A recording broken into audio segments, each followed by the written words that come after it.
egy borának 20 forint az ára. Ha én aztat megválthatnám, annyit adnék rája. Ha én megválthatnám a Kossuth bankóját, mindjárt megölelném galambom derekát.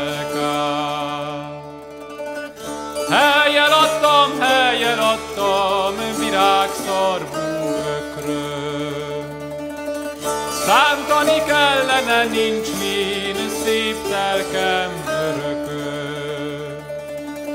Sem ökör, sem bankó, hallott szegény Jankó, minek a sok bankó, üres az istálló.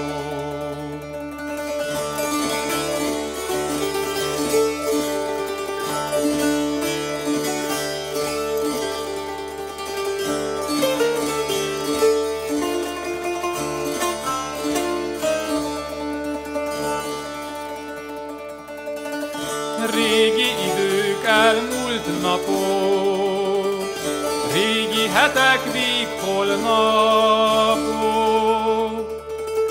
Nem tudom, hogy mi az oka, hogy engem így elhagytatok.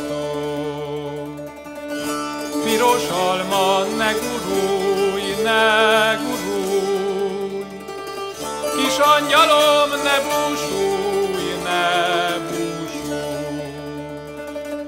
Bizony, bizony, nem is búsulok én.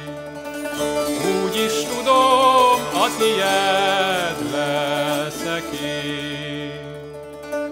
Piros alma leesett a sárba,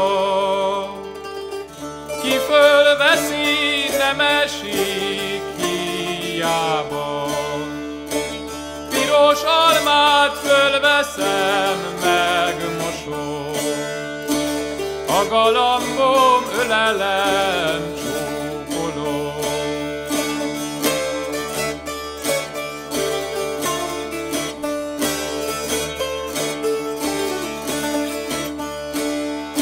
Nem te véled akartam én, nem te véled akartam én, hely rózsám, egy ágyba nyugodni, hely rózsám, egy ágyba nyugodni. Ha az Isten úgy akarta, ha az Isten úgy akarta, hely legyen meg szent akaratja, hely legyen meg szent akaratja.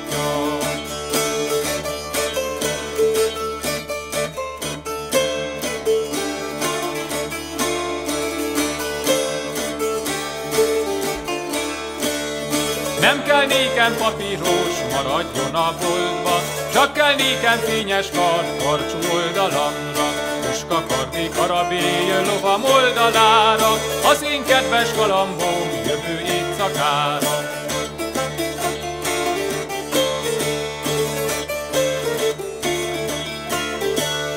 Bokor mellett a kanász babájával játszik, úgy megdobta a siskát, csak a füle látszik. Isten adta kenyere, sok vörös hagymája, tüzes láncos teremtette üres tarisznyája. Isten adta kenyere, sok vörös hagymája, tüzes láncos teremtette üres tarisznyája.